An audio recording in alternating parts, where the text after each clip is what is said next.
एक बहुत पुरानी कहानी है। एक बार यमराज ने अपने देवदूत को धरती पर भेजा एक स्त्री की आत्मा लाने के लिए। देवदूत जब धरती पर आए तो देखते हैं कि उस महिला की 3 छोटी बच्चियां हैं, तीनों रो रो के बुरा हाल हो रखा है। घर में पति की पहले ही मौत हो चुकी है, कोई संभालने वाला नहीं। देवदूत का हृदय पिघल गया। वो लौट के वापस यमराज के पास गए खाली हाथ और कहा कि क्षमा करना, मैं आत्मा नहीं ला पाया। आपको पता नहीं नीचे क्या चल रहा है, उसकी 3 छोटी बच्चियां, कौन संभालेगा? और वो जो महिला है उसके घर में कोई बचा भी नहीं है उन बच्चियों का ख्याल रखने वाला। मुझसे नहीं हो पाया। मैं तो कहता हूं कि आप उसे थोड़ा और जीवन दो ताकि उसकी बच्चियां बड़ी हो जाएं, उसके बाद उसे बुला लेना, उसकी आत्मा को बुला लेना।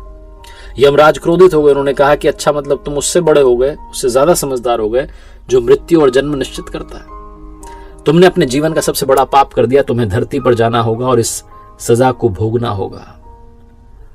तुम जब तक अपनी मूर्खता पर 3 बार ना हंस लो तब तक तुम वापस नहीं आ सकते। देवदूत को तब भी लग रहा था कि मैं सही हूं, लेकिन सजा मिल गई थी, भोगनी थी। तो अपना दंड भोगने के लिए देवदूत जो था उसी देश में, उसी धरती पर आ गिरा जहां से वो आत्मा लेने के लिए गया था।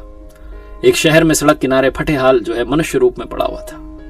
एक गांव से एक जूता बनाने वाला कारीगर शहर में आया हुआ था अपने बच्चों के लिए गर्म कपड़े और कंबल ले जाने के लिए, क्योंकि सर्दियों के दिन थे। उसने देखा कि एक गरीब आदमी सड़क किनारे, मुझसे भी गरीब, फटे हाल पड़ा हुआ है। तो उसने सोचा कि ये जो गरीब है इसकी पहले मदद करते हैं। उसने उस देवदूत के लिए जो मनुष्य बनकर के वहां पड़ा हुआ था उसके लिए गर्म कपड़े कंबल खरीदा।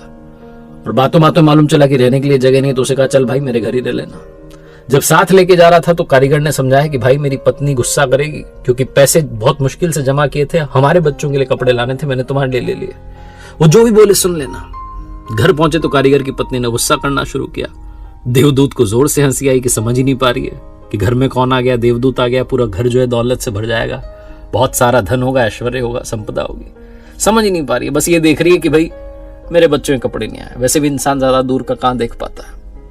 तो कारीगर ने पूछा भाई हंस क्यों रहे हो? तो उसने कहा मैं अभी नहीं बताऊंगा, 3 बार हंस लूं तो फिर पूरी बात बताऊंगा। कारीगर की पत्नी ने थोड़ा गुस्सा किया, उसके बाद वो रहने लग गया देवदूत।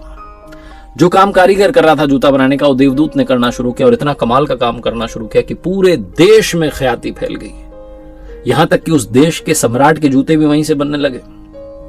एक दिन सम्राट का आदमी आया, बहुत थोड़ा सा चमड़ा था उसके पास। उसने कहा कि बहुत कीमती चमड़ा है, इससे सम्राट के लिए जूते बनाने हैं। ध्यान रखना, जूते बनाने, चप्पल नहीं बनानी है, क्योंकि उस देश की प्रथा थी कि चप्पल तब पहनाई जाती थी जब इंसान की मृत्यु हो जाए, चप्पल पहना करके उसे मरघट तक ले जाते थे। तो उसने कहा भाई ध्यान रखना, जूते बनाने, चप्पल नहीं बनानी, चमड़ा बहुत लिमिटेड है। देवदूत को तो सब पता था, उसने चप्पल बना दी। जो कारीगर था जूता बनाने वाला, जो लेकर आया था उसे अपने घर में, उसे गुस्सा आ गया। उसने कहा तुझे समझ नहीं आती, तू मरवाएगा, फांसी दिलवाएगा।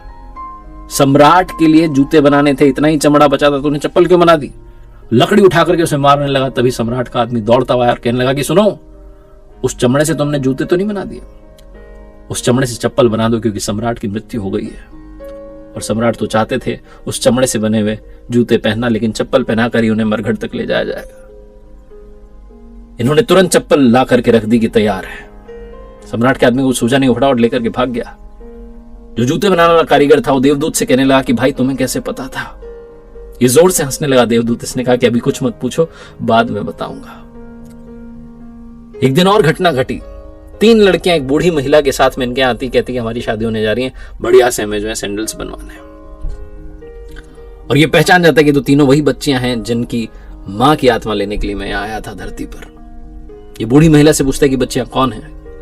तो बूढ़ी महिला बताती कि हमारे पड़ोस में गरीब महिला रहती थी, उसकी 3 बच्चियां थी, मेरे कोई संतान नहीं थी, इनकी मां की बचपन में ही मृत्यु हो गई, तो मैंने इन तीनों बच्चियों को पाला।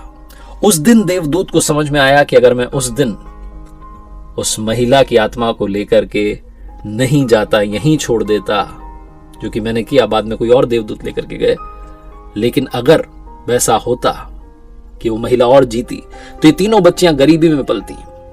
इन तीनों बच्चियों का जो भाग्य था पहले ही लिख दिया गया था, इन्हें किसी अमीर घर में पलना था, धन ऐश्वर्य संपदा के साथ पलना था।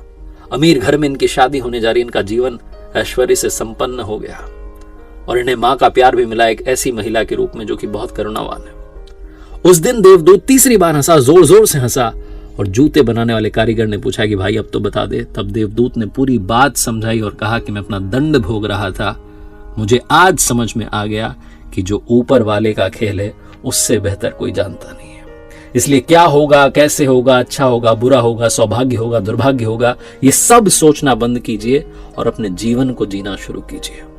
एक बार फिर से वही बात जो अक्सर आपसे कहता हूं, ऊपर वाले के आशीर्वाद, अपनी मेहनत और अपनों के प्यार के साथ कर दिखाओ कुछ ऐसा कि दुनिया करना चाहे आपके जैसा।